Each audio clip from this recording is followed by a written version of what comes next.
Hello, my girls. Welcome on in. Welcome in.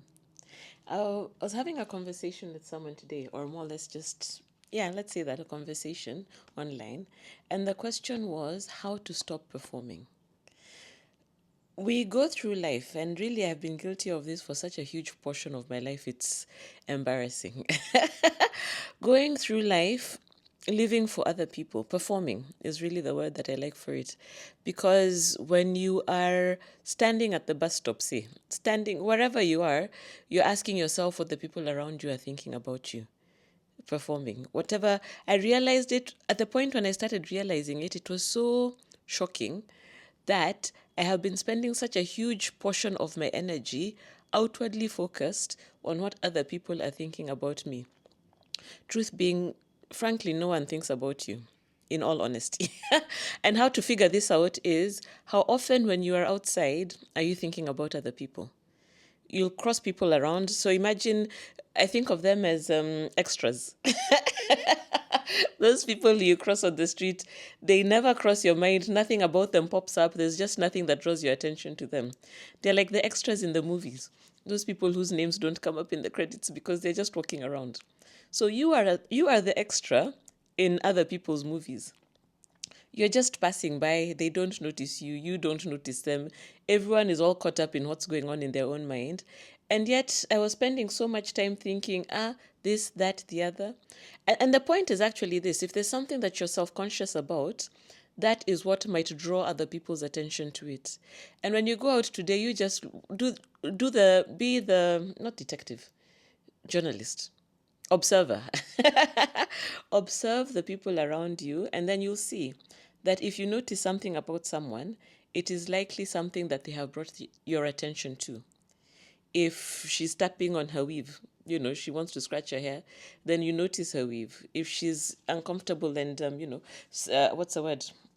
Correcting her outfit. It's made me want to correct my outfit.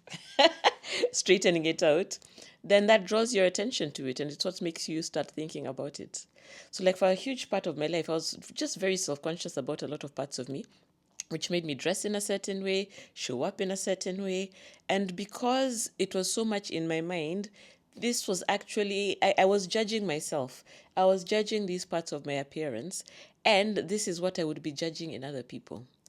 It was such a mean discourse in my own head that when I looked at other people, it was the same mean discourse that I would project onto them.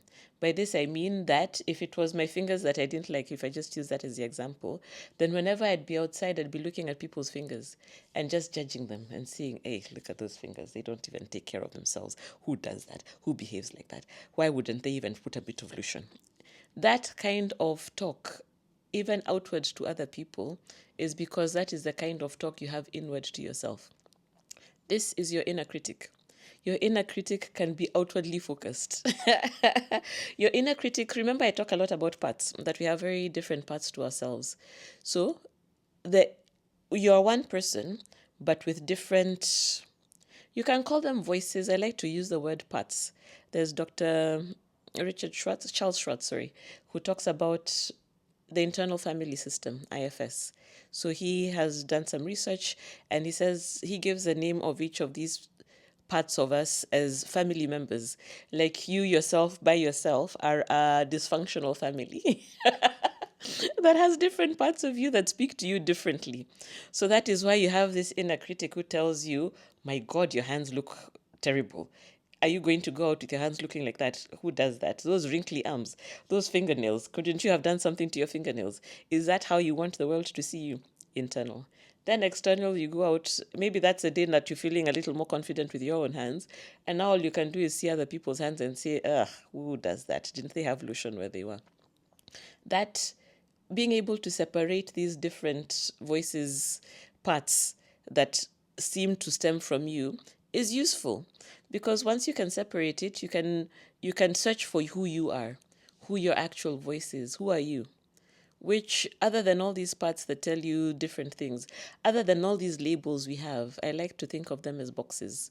The boxes are that you're a woman, that you're Kenyan, that you're black, that you're tall, that you're short, that you're fat, that you're thin, that this is your job, that this is your church, that this is your, all these things that you can use as descriptors to you, those are descriptors. They're not you.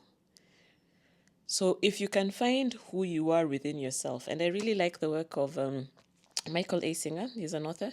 He wrote The Untethered Soul, a beautiful book. I listened to it in audio, and it talks about how to connect back when you remove all these voices, like that voice that is constantly talking in your head. Right now, that voice that is telling you something about this video that you're listening to, whatever that might be. If you move beyond that voice, then there is a presence, a divine presence. And that divine presence is you, your soul. Your soul is inside you. Your soul doesn't just come, sit back and wait for life to happen and then check back in at the point of death. No. Your soul is there. Your soul is living. Your soul is your direct connection to God. You are a divine being. You are powerful. You're amazing. So once you're able to connect to that part of you, and maybe I'll do another video that's a bit more on that, once you're able to be in touch with yourself, with your higher self, you then don't need to be focused on other people and their thoughts and your views, because you realize that you are magnificent, you're divine, you're powerful, you're amazing. The breath of God is the one that's in you. And from that perspective, the breath of God is in everyone else as well. So there is no higher or lower person. And in fact, when I was in the shower, I was just thinking about the work of there's this lady. She's called Philipa Gregory. She wrote a book called Normal Women, which I quite like. It's a book about it's a book about history with a touch on the feminine perspective. Because the question is, when all these men were creating worlds and doing all these other things, what were the women doing? And she was born or brought up in Kenya. I don't remember which. But anyway, why did I bring this up? Oh, no, what was my comment?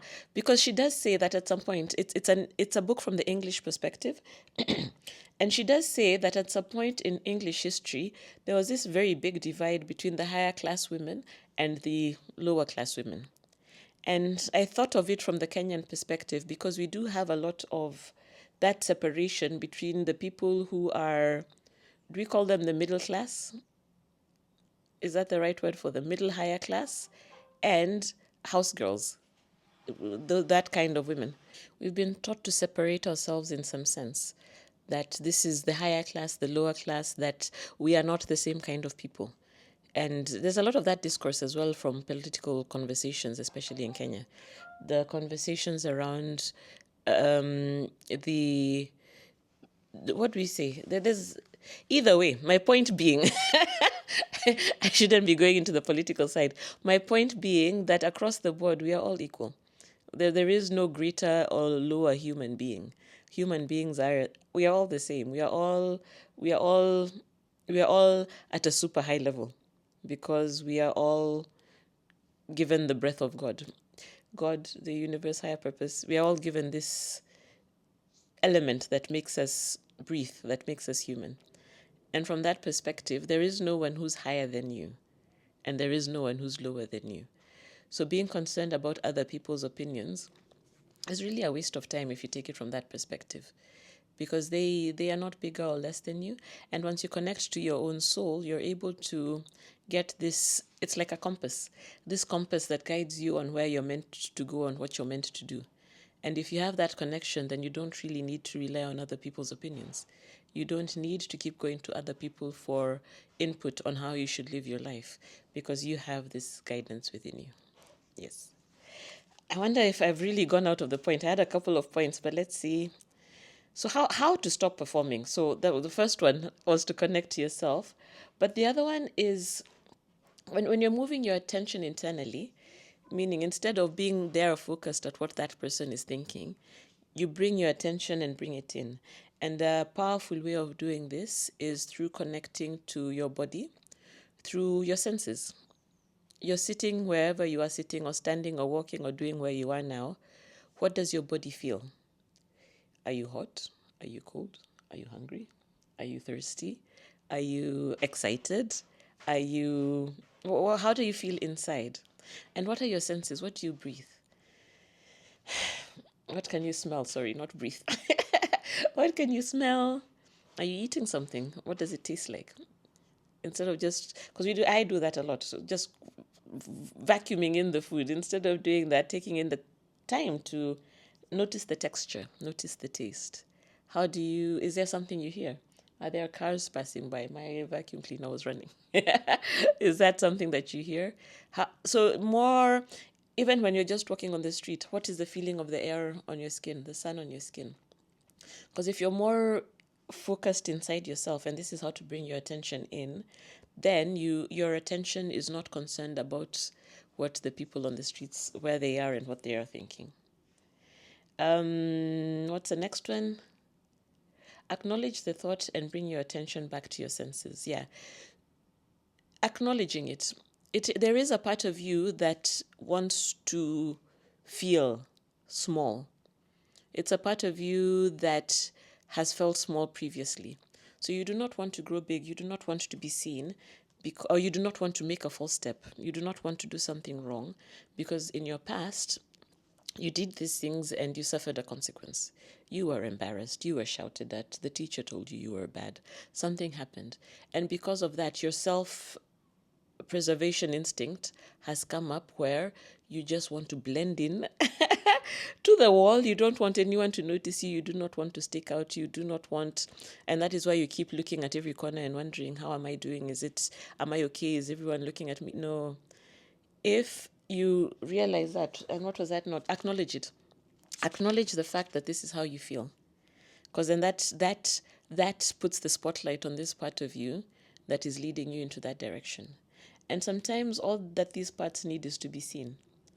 So instead of saying, I shouldn't feel that, I shouldn't feel that, I shouldn't feel that, acknowledge, step in, lean in, accept that this is how you are feeling, that there is a part of you that is feeling this way. And even though it is feeling that way, you are still going to keep your head tall.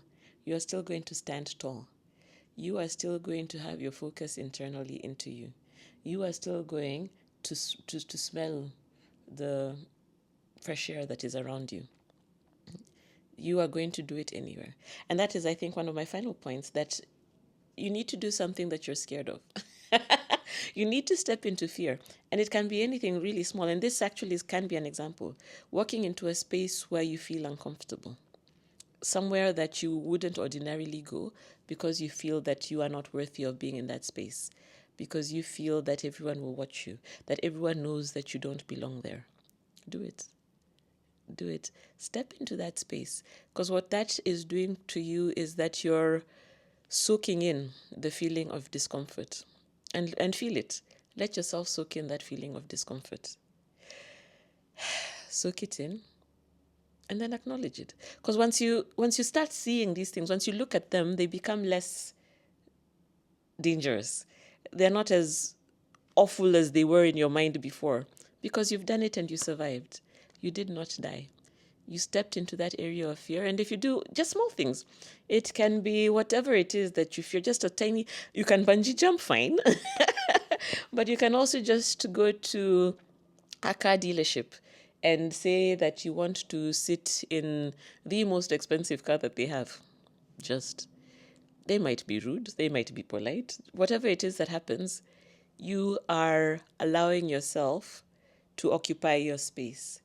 You're allowing yourself to feel that discomfort, and then you realize that the discomfort is okay. And then based on that, then you can do other things. If you can walk into that dealership and ask questions about this expensive car, certainly you can walk down the streets. And it's little things every day, small little steps that you practice it. And this is what inner work is. Inner work is any activity that you do that is geared towards self-improvement, that is geared towards putting yourself at the center of your life, that is geared towards you, an improvement on you, so that the focus, again, not on other people, but on you, things that grow you. And that's why I'm an inner work coach, and that is what I help women do. And a lot of the work we do actually has to do with the inner child. So these parts that we speak about. So this the parts that are within you, one of them is the inner child. That one who I was saying was told something when you were young, was berated, was slapped even for doing something that you no longer want to do today. So exploring that part of you and just liberating them. Liberating the part of you that feels that they can't do this, that, and the other.